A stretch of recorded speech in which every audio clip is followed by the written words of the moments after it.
Assalamualaikum warahmatullahi wabarakatuh. Alhamdulillah sahabat-sahabatku semuanya, dimanapun Anda berada yang senantiasa mengikuti kajian saya, mengenal dari kepribadian Rasulullah SAW yang begitu indah, yang begitu mulia. Siapapun yang mengikuti dari keteladanan beliau, tentu akan mendapatkan cermin yang begitu mulia dan indah dari dirinya. Karena tidaklah Rasulullah SAW diutus oleh Allah Subhanahu wa taala melainkan menyempurnakan akhlak, dan sesempurnanya akhlak adalah sesempurnanya keimanan seseorang. Dikarenakan begitu banyak sekali hadis yang menjelaskan sempurnanya iman seorang, yaitu mulianya akhlak, indahnya akhlak, dan begitu juga di dalam hadis-hadis yang mengatakan dari Anas bin Malik radhiyallahu an, makarimil akhlak min amali ahlil jannah. Kemuliaan ataupun keindahan akhlak seseorang itu menunjukkan ia adalah penduduk surga. Kurang lebihnya demikian maksudnya. Karena amalan penghuni surga adalah akhlak yang mulia, akhlak yang indah. Alhamdulillah, saat ini kita sudah memasuki bab tentang wafatnya Rasulullah SAW. Kemarin sudah sebagian hadis telah kita dengarkan dari tentang wafatnya Rasulullah SAW. Berbagai macam para sahabat, kegoyahan sahabat ketika mendengar dari kewafatan Rasulullah SAW, sehingga mereka serasa tidak percaya jika ini terjadi kepada junjungan kita baginda Nabi Muhammad sallallahu alaihi wasallam. Namun ketika itu Sayyidina Abu Bakar radhiyallahu anhu telah menghibur dengan suatu ayat yang bisa membuat tenang dari seluruh para sahabat dengan kejadian tersebut. Alhamdulillah, saat ini kita akan melanjutkan tentang hadis wafatnya Rasulullah SAW. Seperti biasanya, sebelum kita melanjutkan dari kajian kita ini, kita meminta kepada Allah, Zat yang Maha Agung, Zat yang Maha Mulia, dengan ilmunya yang begitu luas, ilmu Al-Alim, dengan surat Al-Fatihah. Auzubillahi minasyaitonirrajim. Bismillahirrahmanirrahim.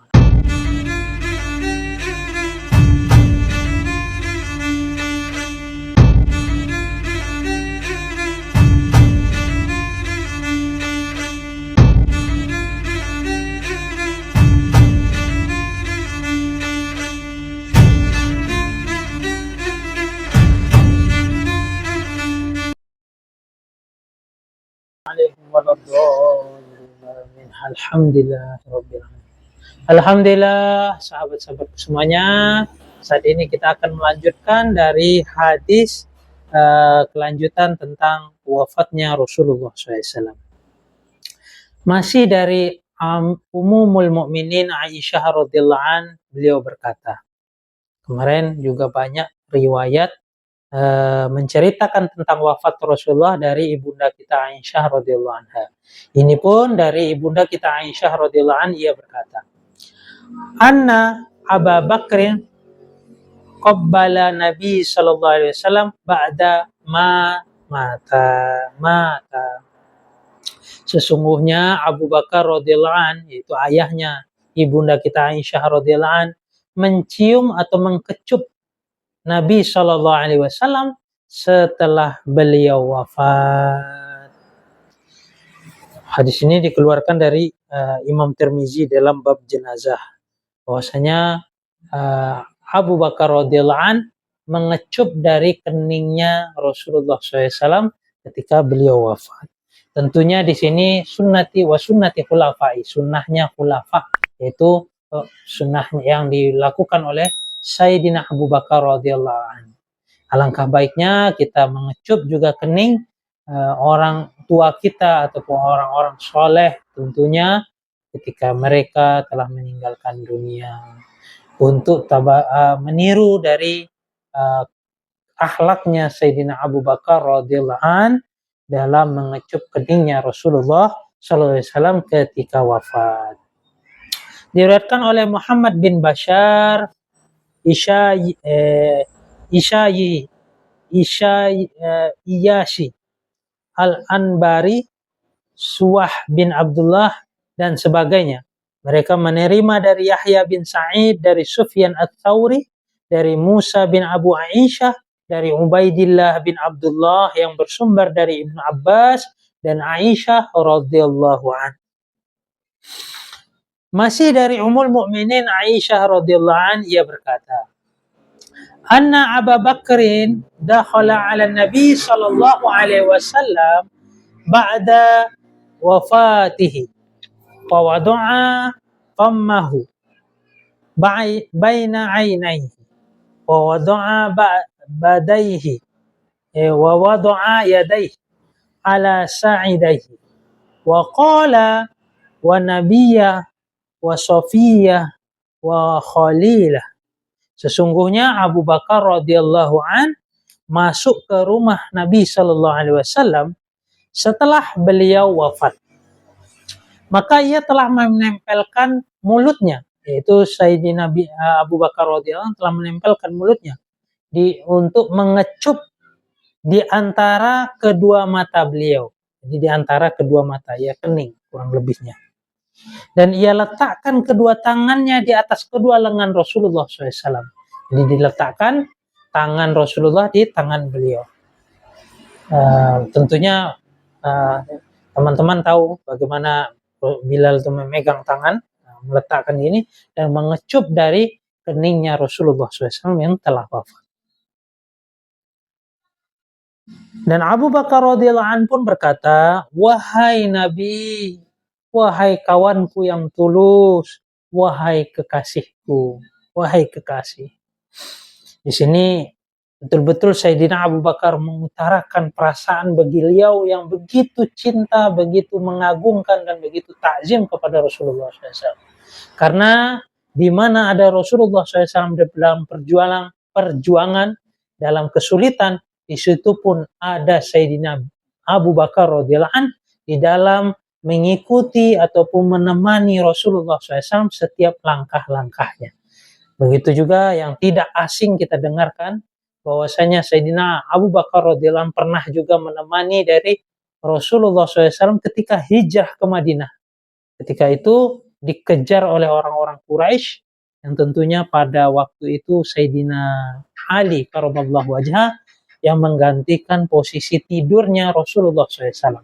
Pada saat itu Rasulullah SAW keluar dari rumah dengan membaca kurang lebih surat Yasin, 7 ayat dari surat Yasin, Yasin wal Qur'anil Hakim, innaka laminal mursalin ala siratim mustaqim tanzilan azizir rahim, ila akhir ayat, yang tentunya pada saat itu Allah telah menunjukkan kekuatannya. Karena seluruh apapun itu adalah atas kudrah dan iradah dari kekuatan yang Allah miliki. Seseorang itu bisa berbuat karena diberikan sedikit kekuatan. Namun, jika seseorang, perlu kita kutip di sini, nanti kita salah memahami. Seseorang yang berbuat buruk ataupun membuat suatu hal yang tidak disukai atau diindahkan oleh agama, tentu itu ada unsur kekuatan yang Allah berikan dari kekuatan Allah. Maksudnya Allah yang memiliki kekuasaan tersebut. Namun seseorang itu tidak bisa mengatakan, oh ini sudah takdirnya. Tidak bisa, sahabat-sahabatku semua.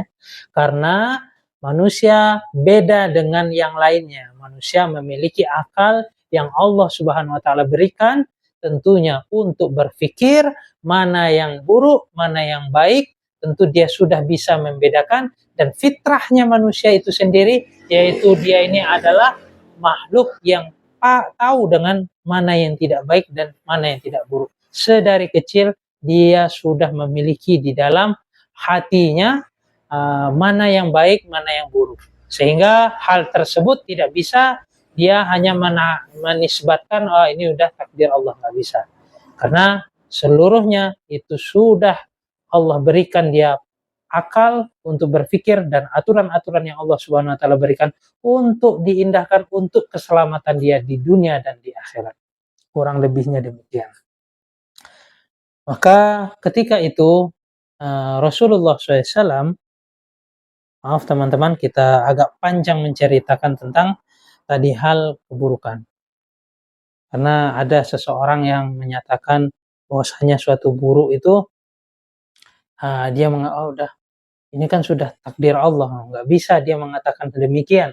Karena Allah Subhanahu wa taala telah memberikan dia suatu pikiran ataupun akal sebagaimana disebutkan dalam ayat-ayat Quran banyak sekali. Wala tatafakkarun, apakah engkau tidak berpikir, apakah engkau tidak mendapatkan suatu cerita, peringatan dan lainnya dan lain sebagainya. Wallahu a'lam. Dan di sini Sayyidina Bilal bin Rabah Sayyidina Abu Bakar radhiyallahu anhu beliau menemani dari hijrahnya Rasulullah SAW. Maka dikala orang-orang kafir dia menyergap dari Rasulullah membaca surah Yasin tersebut dan Allah telah memberikan rasa kantuk yang berat sehingga mereka tertidur. Diberikanlah pasir-pasir dari zikir doanya Rasulullah SAW dengan doa tadi membacakan ke pasir dan diberikan di kepala-kepala mereka yang mana menyebabkan mereka pun terkantuk yang begitu berat sehingga mereka tertidur dan Rasulullah SAW bebas dari penantian mereka. Namun pada saat itu mereka terbangun, mereka segera untuk masuk ke dalam dan mereka telah membuka dari selimut yang menyelimuti yang digunakan oleh Rasulullah SAW. Ternyata mereka tidak mendapatkan dari Rasulullah SAW, melainkan pada saat itu adalah Sayyidina Ali bin Abi Thalib, yang mana tentunya menjadi menantunya Rasulullah SAW atau beliau adalah sepupu dari Rasulullah SAW. Wallahu a'lam. Demikian kurang lebihnya. Dan Sayyidina Abu Bakar radhiyallahu anhu lah yang senantiasa menemani Rasulullah SAW di dalam perjuangan ini. Bahkan dalam suatu kisah juga Sayyidina Abu Bakar radhiyallahu anhu diminta untuk pengorbanannya membantu dari perjuangan Rasulullah SAW. Pada saat itu yang diminta adalah Sayyidina Umar dan Sayyidina Abu Bakar. Diminta. Dan Sayyidina Umar pada saat itu beliau sangat merasa dia telah bisa untuk menyaingi Sayyidina Abu Bakar di dalam pengorbanan ini pada saat itu karena Sayyidina Umar rasakan punya kelebihan yang lebih banyak dan beliau telah menyerahkan dari hartanya kurang lebih separuh dari hartanya untuk perjuangan Rasulullah SAW di dalam ilah kalimatillah, menegakkan kalimat Allah, menegakkan syariat, menegakkan hukum-hukum. Kemudian datanglah sahabat Abu Bakar radhiyallahu an dengan harta yang begitu banyak tentunya juga dan ditanya kepada Sayyidina Abu Bakar radhiyallahu, wahai Abu Bakar, apa yang telah engkau tinggalkan? Rasulullah SAW bertanya kepada Abu Bakar.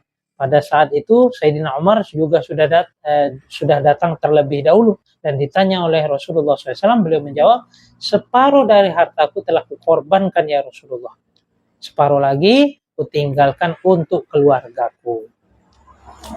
Dan ketika Sayyidina Abu Bakar radhiyallahu an, beliau pun ditanya, wahai Abu Bakar, apa yang kau bawa?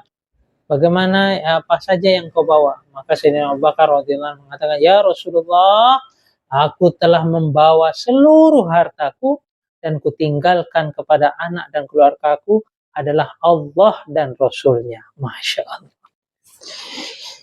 Itu jawaban dari Sayyidina Abu Bakar radhiyallahu anhu terhadap Rasulullah SAW. Maka pada saat itu pun Sayyidina Umar merasa bahwasanya beliau tidak bisa menandingi di dalam setiap amalan yang dilakukan oleh Sayyidina Abu Bakar radhiyallahu anhu. Karena Sayyidina Abu Bakar ini adalah tempatnya banyaknya kebaikan-kebaikan.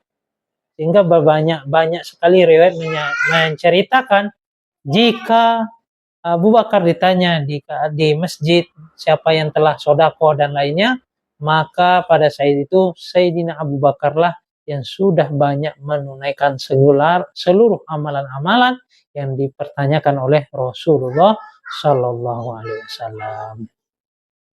Alhamdulillah sahabat-sahabat semuanya, begitulah dimiliki oleh Sayyidina Abu Bakar, kemuliaan dari Sayyidina Abu Bakar. Sehingga di sini Rasulullah SAW ketika meninggal, Sayyidina Abu Bakar telah menggenggam tangan beliau dan mengecup kening beliau dan mengatakan, wahai kawanku yang tulus, wahai Nabi, wahai kawanku yang tulus, wahai kekasih. Karena Nabi SAW tentunya orang yang sangat-sangat tulus terhadap umat, mencintai umat sebenar-benarnya, dan memikirkan betul-betul bagaimana keselamatan umat.